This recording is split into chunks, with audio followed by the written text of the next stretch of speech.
Hello everyone, welcome to Economics by Vishwan Arpata. So in this lecture series of UGC NET के concepts के अंदर आज हम optimality के बारे में पढ़ेंगे. Also if you are new to this channel, don't forget to subscribe. और IES या UGC NET या Economics optional से related मेरे PDFs लेने के लिए you can access on my Telegram channel और आप इन PDFs को access कर सकते हैं. Also now let's get started with the optimality concept. So consumer जो है वो चूज़ करता है consumption bundle जो कि affordable भी है और उसकी जो satisfaction है उस product को खरीदने के बाद वो maximum हो जाती है. तो that is when optimality जो है वो attain हो जाती है. So this is very important कि consumer जो है कंज्यूमर चूज़ करता है अपना कंजम्पशन बंडल, जो वो कंज्यूम करेगा उस बंडल को वो चूज़ करता है दो चीज़ों के ऊपर जो हम पहले पढ़ भी चुके हैं. एक तो अकॉर्डिंग टू हिज हार्ट, जो कि मतलब उससे उसको मैक्सिमम सेटिस्फैक्शन मिलेगी. So that is with regard to the preference जो उसकी है. और जो फर्स्ट हमने पढ़ा था that was budget constraint. Budget constraint मतलब उसकी जेब में कितना पैसा है उसके हिसाब से जब वो लेगा. सो इन दैट केस तो वो बजट कंस्ट्रेंट या अफोर्डेबिलिटी का हम नाम उसे दे देते हैं.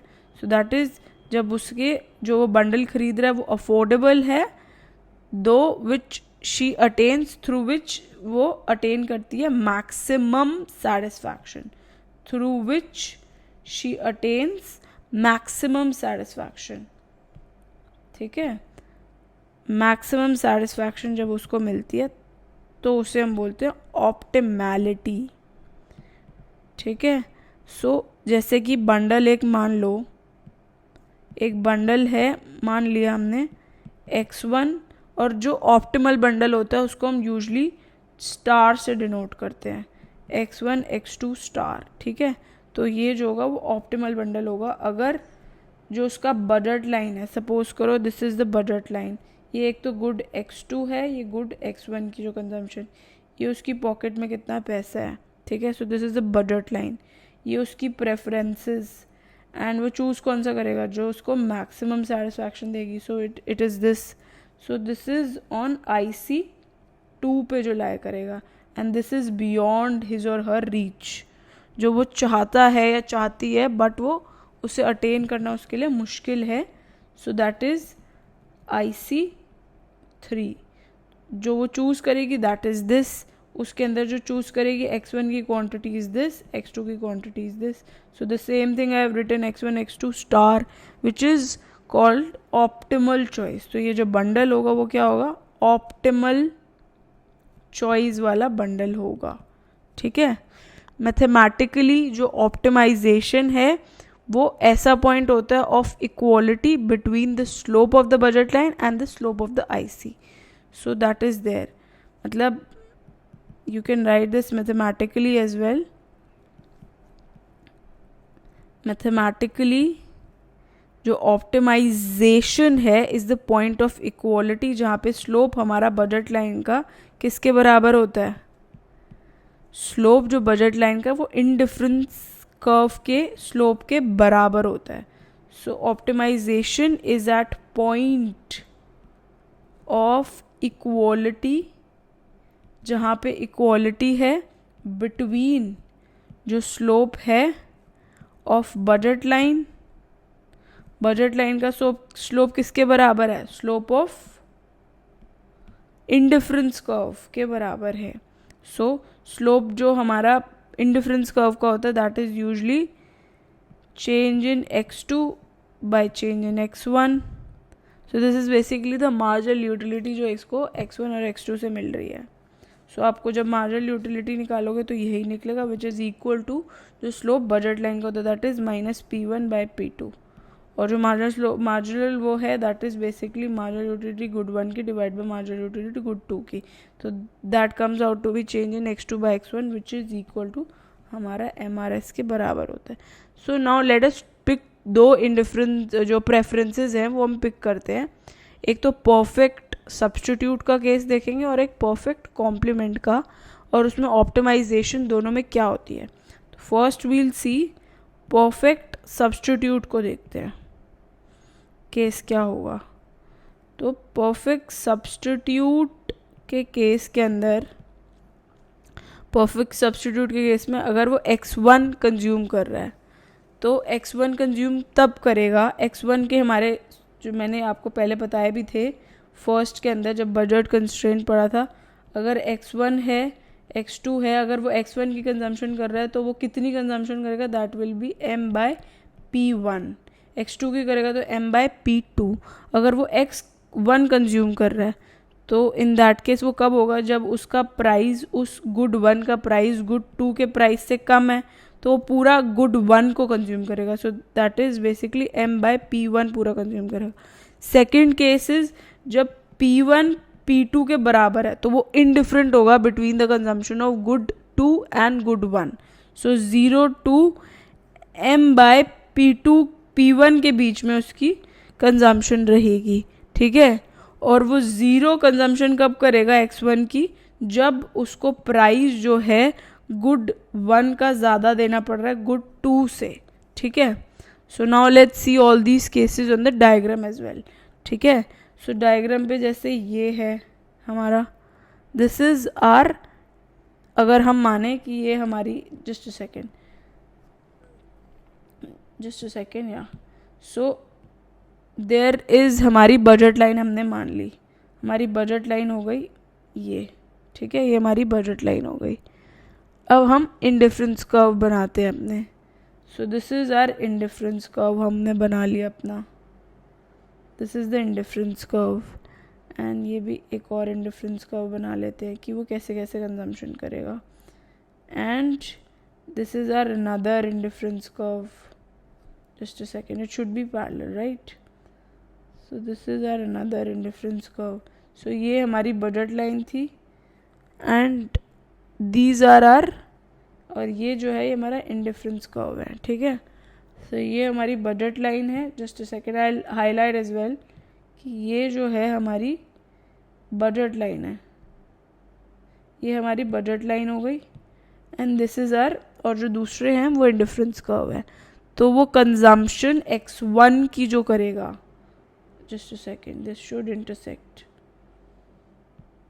या ये हमारी बजट लाइन है, ठीक है। And this is our indifference curve. तो वो पूरी बजट लाइन जब हमारी इंडिफरेंस कर्व से इंटरसेक्ट कर रही है, ठीक है, जब ये इंटरसेक्ट कर रही है मतलब जो उसकी जेब में पैसा पड़ा है और जो उसकी प्रेफरेंस है और जो उसको प्राइस है गुड 1 के लिए कम देना पड़ रहा है, तो ये वाली सिचुएशन हो जाएगी कि वो ये वाला कंजम्पशन बंडल उठाएगा, कि वो पूरा जो कंज्यूम करेगा that is good 1, that is m/p1, ठीक है। और 0 to m/p1 जो है वो कब रहेगा, जब वो दोनों के अंदर इंडिफरेंट होगा between the consumption of good 1 and good 2, ठीक है। सो अंडर परफेक्ट जो हमारा परफेक्ट सब्स्टिट्यूशन का केस है, जो ऑप्टिमाइजेशन है, that occurs on both the ends of the budget line. Budget line के इधर भी हो सकती है और इधर भी हो सकती है। वो ये वाली कब कंज्यूम करेगा, जब गुड 1 का प्राइस ज़्यादा होगा गुड 2 का प्राइस कम होगा, तो वो गुड 1 की कंजम्पशन ज़ीरो करके इस पूरे की कंजम्पशन पूरी कर देगा। जैसे इस केस में वो गुड 2 कंज्यूम करेगा, तो it will occur on both the ends of the budget line as well as on the entire, और इस इंटायर बजट लाइन पे भी उसकी कंजम्पशन हो सकती है। वो कब होगी, वो जब ये वाला केस होगा तब होगी, द सेकेंड केस, इस केस में होगी, ठीक है, क्योंकि वो इंडिफरेंट है between consumption of good 1 good 2। दोनों का कॉम्बिनेशन भी ले सकता है, या कुछ ज़्यादा ये ले सकता है, ये कुछ कम ले सकता है, या ये कम ले सकता है, ये ज़्यादा ले सकता है, तो it will be on the budget line, ठीक है। सो ये तो हो गया परफेक्ट सब्स्टिट्यूट का केस। अब बात कर लेते हैं परफेक्ट कॉम्प्लीमेंट्री का केस। परफेक्ट कॉम्प्लीमेंट्री के केस में क्या होता है, जो हमारी इंडिफरेंस कर्व्स होते हैं दे आर एल शेप्ड रहते हैं। सो इसका जो इक्वेशन रहता है that is p1 x1 plus p2 x2 equals to m, ठीक है। और जो इसमें ऑप्टिमाइजेशन रहती है और जो x की कंजम्पशन होगी that is m/p1 plus p2, ठीक है। और ये as we all know perfect complements कौन से गुड्स होते हैं? परफेक्ट कॉम्प्लीमेंट वो वाले गुड्स होते हैं जिनकी कंजम्पशन ये तो था कि हम सब्स्टिट्यूट कर सकते हैं टी या कॉफ़ी का केस। कॉम्प्लीमेंट्री में क्या होता है, जैसे राइट और लेफ्ट शूज़ हो गए, साथ में कंज्यूम होते हैं वो, तो दे आर परफेक्ट कॉम्प्लीमेंट।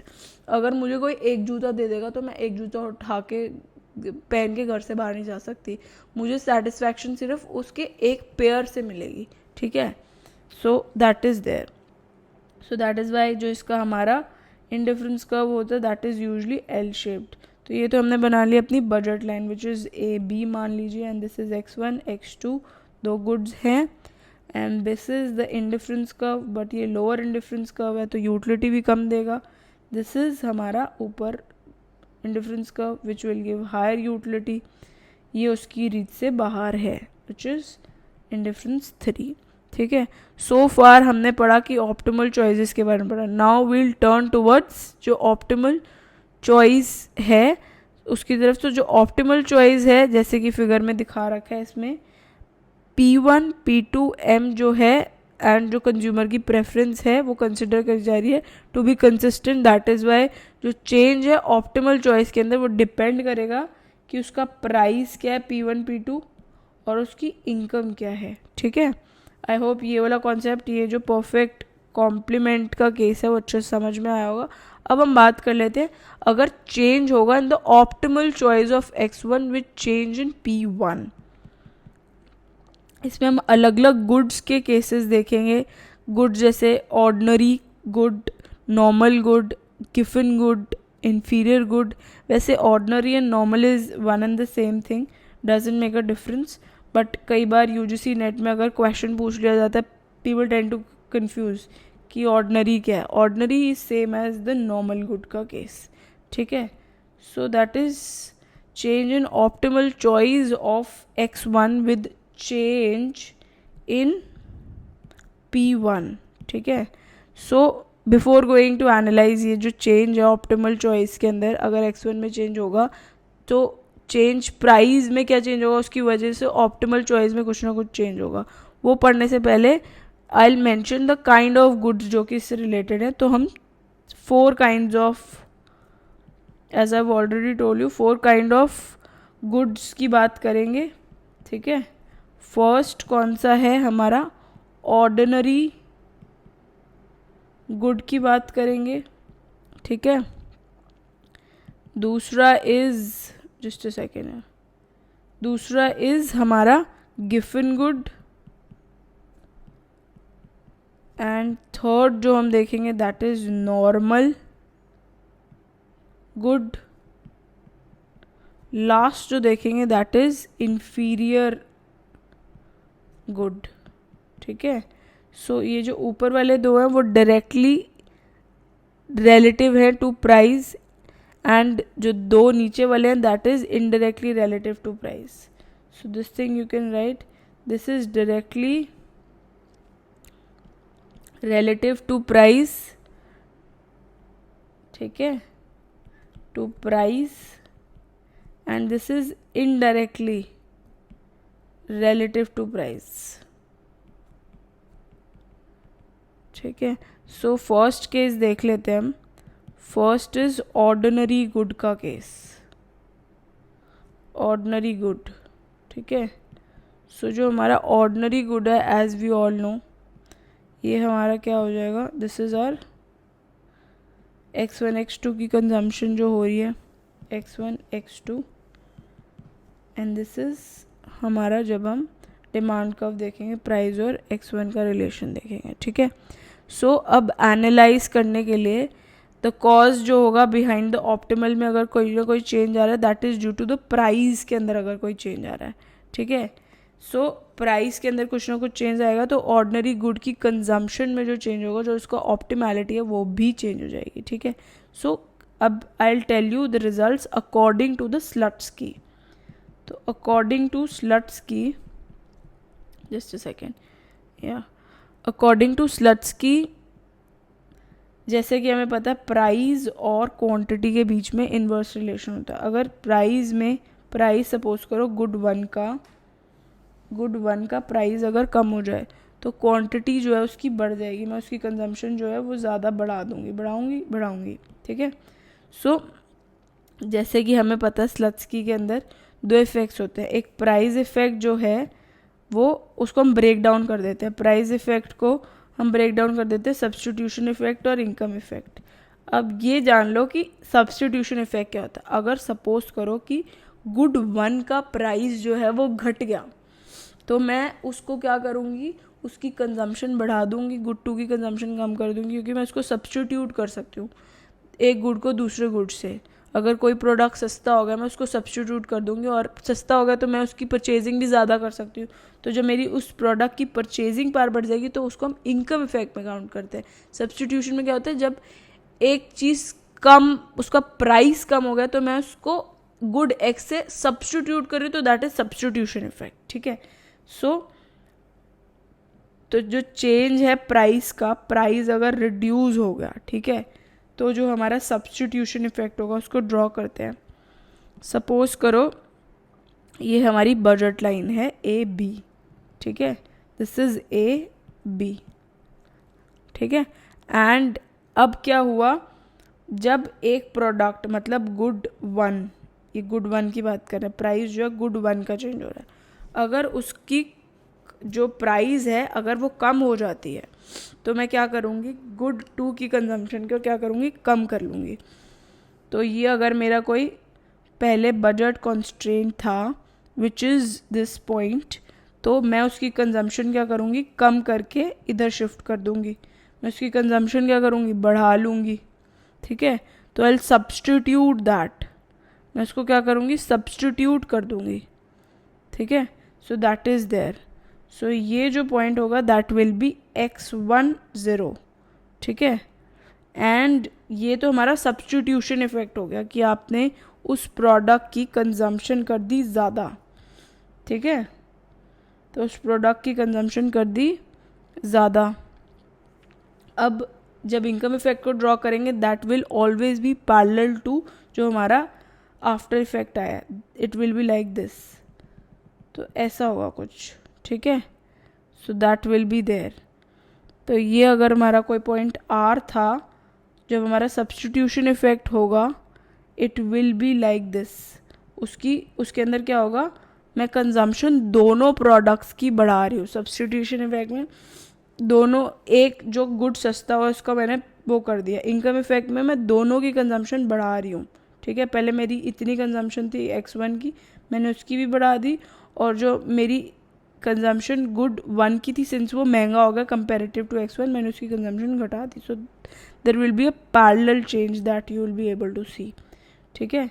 सो आपको ऐसा कुछ दिखेगा, it will be x00 and this will be x1000, 3 zeros लगा दिए।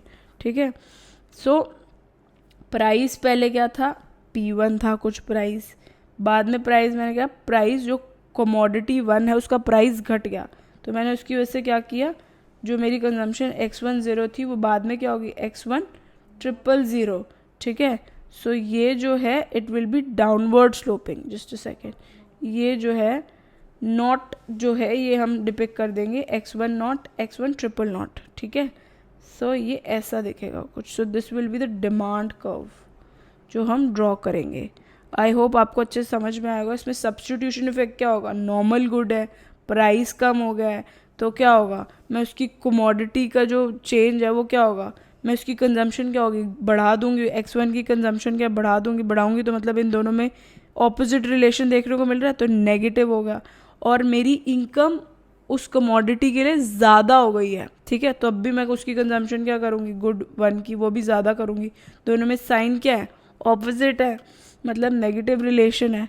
तो एज अ रिज़ल्ट जो क्वांटिटी होगी गुड वन की उसकी कंजम्पशन क्या होगी, वो भी बढ़ जाएगी, बढ़ रही है वो कमोडिटी की जो कंजम्पशन है, गुड वन की जो कंजम्पशन है वो भी बढ़ रही है। ठीक है। तो ये जो होगा ओवरऑल नेगेटिव इफेक्ट होगा। ठीक है। सो जो हमारा डिमांड कर्व है एज यू ऑल नो वो क्या होता है, locus of the optimal choices. ये जो ऑप्टिमल चॉइसेस है उसका लोकस बनाते हैं एट डिफरेंट प्राइस लेवल्स पे, अलग अलग प्राइस लेवल्स पे विल मेक तब हमारा डिमांड कर्व, ठीक है। सो ये ऑप्टिमल चॉइसेस से बनता है। नेक्स्ट केस देखते हैं गिफन गुड का case. So this is Giffen goods का केस। गिफन गुड्स जैसे कि हमें पता है गिफन गुड्स में क्या होगा, इनकम बढ़ेगी भी, अगर कोई चीज़ प्रोडक्ट जो है वो सस्ती हो जाती है तो मैं उसकी कंजम्पशन बढ़ाने वाली नहीं हूँ, घटाऊंगी उसे मैं, ठीक है। So that is there. सो इसमें स्लट्सकी के हिसाब से जो हमारा डिमांड कर्व यूजली बनता है, just see the diagram once. सो ये जो है, अगर हमारा ए बी कोई एक इनिशियल हमारी बजट लाइन थी, if this is A B, ठीक है, ये ए बी है। अगर कमोडिटी 1 का प्राइस जो है वो क्या हुआ, कम हो गया, तो मैं कमोडिटी 1 की कंजम्पशन क्या है, बढ़ा दूंगी। ये B1 हो गया, ठीक है, मैंने उसकी कंजम्पशन बढ़ा दी, तो मेरा कोई पहले ऑप्टिमल जो था that was at this point, R पे था वो, ठीक है, सॉरी। सो ये R पे था, ठीक है। तो ये जब उस इंडिविजुअल की इनकम जो है उस कमोडिटी के लिए बढ़ी, ठीक है, तो उसने क्या किया, as we know income effect, उसका इनकम जो है उस कमोडिटी के लिए क्या हुआ, बढ़ गया, ठीक है। उसने उस चीज़ की कंजम्पशन क्या करी, बढ़ा दी। ये आपको हमेशा इसके नीचे से लेके जाना है ड्रॉ करते वक्त। उसने उसकी कंजम्पशन क्या करी, बढ़ा दी। ये पहले कोई इनिशियल पॉइंट था एंड दिस इज हमारा सेकेंड पॉइंट, इनकम इफेक्ट दिखा दिया हमने, ठीक है, सॉरी। तो ये हमारा क्या होगा, IC1 and this is IC2। अब सब्स्टिट्यूट कर देंगे उसको दूसरे कमोडिटी से, तो जो सब्स्टिट्यूशन होगा उसमें क्या होगा, वो उसकी गुड 2 की कंजम्पशन क्या कर देगा, अब कम कर देगा। So it will be like this, इस साइड होगा कुछ point, just a second, it will be here, ठीक है। सो यहाँ कहीं होगा, तो इतना पीछे चला जाएगा। सो आप ये लिख सकते हैं, this is x1, this is x1, just a second, x1 not, this will be x1 not and this will be x1 not triple knots। so जैसे कि आप देख पा रहे हैं गिफन गुड में अगर प्राइस एक कमोडिटी का कम होगा तो उसकी कंजम्पशन भी क्या करेगा, कम कर देगा, ठीक है, उसकी कंजम्पशन क्या करेगा, कम कर देगा। तो प्राइस अगर P1 से P1 नॉट हुआ था तो कमोडिटी जो थी उसकी अगर x1 कंज्यूम कर रहा था तो x1 ट्रिपल नॉट जो था उसकी कंजम्पशन जो है उस प्रोडक्ट की कम हो गई थी। सो दैट्स वाई ये पॉजिटिवली स्लोप दिखेगा आपको, ठीक है। तो स्लट्सकी के अकॉर्डिंग देख लेते हैं क्या होगा। According to Slutsky, just a second, Slutsky के अकॉर्डिंग जो हमारा अगर प्राइस अगर कम हुआ तो substitution effect plus income effect कर दिया which is equal to change in quantity, ठीक है। सब्स्टिट्यूशन इफेक्ट क्या होगा, नेगेटिव होगा, और जो हमारा इनकम इफेक्ट होगा एक चीज़ को दूसरे से रिप्लेस कर दिया, तो मतलब उसकी क्वांटिटी बढ़ाई, ठीक है। बट सिंस इसकी इनकम भी बढ़ गई है तो वो क्या करेगा, उसकी कंजम्पशन क्या करेगा, कम करेगा, ज़्यादा नहीं करेगा। तो इन दोनों में पॉजिटिव चेंज नज़र आ रहा है, so that is positive. But इसके अंदर जो पॉजिटिव जो है वो जो पॉजिटिव का इफेक्ट है वो ज़्यादा होगा इसके नेगेटिव के इफेक्ट से। So that is why there will be a positive change जो कि हमें इसमें नज़र आएगा। सो ये पॉजिटिवली दोनों ही घट जाएंगे। प्राइस कम होने पे क्वांटिटी भी घट जाएगी गिफन गुड की, लोग उसको कम कंज्यूम करेंगे, ज़्यादा कंज्यूम नहीं करेंगे। That is because of the higher income effect, income effect ज़्यादा होगा इसकी वजह से। थर्ड केस देखते हैं हम लोग, नॉर्मल गुड का केस। नॉर्मल गुड के केस के अंदर जैसे स्लट्सकी के अकॉर्डिंग ही देख लेते हैं इसको भी। According to Slutsky, just a second, according to Slutsky अगर प्राइस जो है कमोडिटी का वो कम हो जाता है तो क्या होगा, सब्स्टिट्यूशन इफेक्ट और इनकम इफेक्ट दोनों देखते हैं। तो प्राइस कम हुआ, नॉर्मल गुड का केस है, तो लोग उसकी क्वांटिटी क्या करेंगे, बढ़ा देंगे, ठीक है, और उसके लिए उसकी परचेजिंग पावर भी बढ़ जाएगी, तो उसके लिए भी कमोडिटी बढ़ा देगा। तो दोनों जो होंगे वो क्या होंगे, दोनों देखो ऑपोजिट डायरेक्शन में जा रहे हैं, मतलब नेगेटिव इफेक्ट। ये भी ऑपोजिट डायरेक्शन में, मतलब ये कम होने पे क्वांटिटी ज़्यादा ले रहे हो, ये भी नेगेटिव। ये मत सोचना कि ये ज़्यादा हो रहा है तो पॉजिटिव है, नहीं, इनकी डायरेक्शन देखनी है, पॉजिटिव है नेगेटिव है। तो दोनों की डायरेक्शन, इसकी पॉजिटिव है इसकी नेगेटिव है, तो नेगेटिव, ठीक है। सो जो हमारा चेंज होगा क्वांटिटी के अंदर वो इंक्रीज हो जाएगा टोटल, दोनों को अगर इंक्लूड करें तो इंक्रीज हो रहा है, इन दैट केस ये नेगेटिव ही होगा, ठीक है। सो इसका diagram would be similar to what I have drawn for the ordinary का केस। एंड हमारा इसका देख लीजिए D part which is inferior good का केस। इन्फीरियर गुड के केस के अंदर स्लत्स्की के अकॉर्डिंग ही देखते हैं उसे भी। तो अगर प्राइस अगर कम होगा तो सब्स्टिट्यूशन इफेक्ट और इनकम इफेक्ट दोनों देख लेते हैं। सब्स्टिट्यूशन इफेक्ट क्या, उसकी जो उसकी कंजम्पशन है वो एक को दूसरे से रिप्लेस करेगा क्योंकि प्राइस कम हो गया, ठीक है। तो उस केस में वो क्वांटिटी उसकी बढ़ा देगा। दोनों कौन से डायरेक्शन में मूव करें, ऑपोजिट, तो ये क्या हो गया, नेगेटिव। बट वो उसकी परचेजिंग पावर बढ़ गई, बट वो उस चीज़ पे कंज्यूम नहीं करेगा क्योंकि वो इन्फीरियर गुड है। तो उस केस में वो उसकी क्वांटिटी जो है वो कम कर देगा, तो इन that case it will B positive. But इसका जो पॉजिटिव होगा वो इतना स्ट्रांग नहीं होगा जितना इसका नेगेटिव स्ट्रांग होगा। सो दैट इज़ वाई जो चेंज होगा कमोडिटी का वो बढ़ जाएगा, क्योंकि ये नेगेटिव जो होगा वो स्ट्रॉन्गर होगा देन द पॉजिटिव, तो टोटल जो होगा वो नेगेटिव होगा, ठीक है। इसका सिमिलर होगा गिफिन गुड के केस में, केस जैसा ही होगा, बट आप उसके अंदर दिखा सकते हो कि ये मिडवे कहीं ना कहीं आ जाएगा। जैसे इस केस में मैं इतना पीछे ले गई थी ना इससे आप, क्योंकि इसका इनकम इफेक्ट बहुत ज़्यादा स्ट्रॉन्गर था तो इसलिए मैं इतना पीछे ले गई थी। बट जो हमारा इन्फीरियर गुड का केस है उसमें आप मिडवे ले आना कहीं, ठीक है। सो ये जो X1 नॉट ट्रिपल नॉट है वो बीच में कहीं मिडवे आ जाएगा। और जो हमारा इन्फीरियर का केस बना, जैसे कि ये हमारा गिफिन गुड का था, इन्फीरियर के केस में नेगेटिवली स्लोप ही रहेगा, गिफिन के गुड में बस पॉजिटिवली स्लोप रहता है। तो गिफिन गुड जो है वो ऑलवेज इन्फीरियर गुड होता है, because in Giffen good total effect जो होता है वो क्या था, पॉजिटिव था, जो कि हमने देखा ही था, दिस वाज पॉजिटिव, ठीक है। गिफिन गुड के केस में ये पॉजिटिव था, टोटल इफेक्ट जो था पॉजिटिव था। इफ़ एंड ओनली इफ जब इनकम इफेक्ट जो है वो पॉजिटिव होगा और स्ट्रॉन्गर होगा तो इनकम इफेक्ट जो है वो पॉजिटिव होगा, विच विल लीड टू, जैसे कि हमने देखा है दोनों के बीच में क्या है, इनकम इफेक्ट जो है पॉजिटिव था, तो दैट इज़ वाई हमारा डिमांड कर्व जो था वो पॉजिटिवली स्लोप था। नॉर्मल गुड के केस में वुड भी ऑर्डिनरी गुड ही होगा, नॉर्मल गुड ऑर्डिनरी गुड ही होगा, जो कि मैंने आपको पहले भी बताया था कि नॉर्मल गुड और ऑर्डिनरी गुड सेम ही होते हैं। बट जो इनकम इफेक्ट है वो नेगेटिव होगा and that will lead to negative total effect as of ordinary good में भी यही था, ठीक है। अब हम नेक्स्ट कॉन्सेप्ट्स पढ़ेंगे नेक्स्ट वीडियो के अंदर। इसके अंदर एक छोटा सा टॉपिक है लॉ ऑफ डिमांड, वो आपको पता ही होगा सबको कि कंज्यूमर जो है वो डिमांड, अगर कंज्यूमर की डिमांड जो है एक गुड के लिए मूव करती है इन सेम डायरेक्शन एज जो उसकी इनकम है, तो कंज्यूमर जो है वो डिमांड करेगा वो वाला good that must be inversely related with price. अगर प्राइस कम होगा तो उसकी क्वांटिटी जो है वो ज़्यादा कंज्यूम करेगा। That is the law of demand की keeping all other things constant. अगर प्राइस कम होगा तो क्वांटिटी बढ़ेगी और अगर प्राइस बढ़ेगा तो क्वांटिटी कम होगी, वाइस वर्सा बोल सकते हैं, ठीक है। So that is law of demand keeping all other factors के अंदर टेस्ट एंड प्रेफरेंसेस आ जाते हैं, price with the related good आ जाता है, इनकम आ जाता है। So all those things are included. I hope आपको ये कॉन्सेप्ट बहुत अच्छे से समझ में आएगा। I have told each and everything in very detailed. अगर आपको कुछ भी डाउट है you can comment in the comment section below. Otherwise I have also created a chat room on Telegram.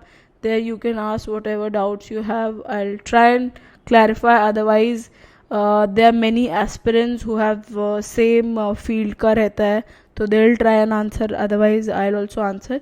Also अगर आपको मेरा काम पसंद आता है तो इन वीडियोज़ को लाइक करें, शेयर करें और सब्सक्राइब करें. Thanks for watching. Bye bye.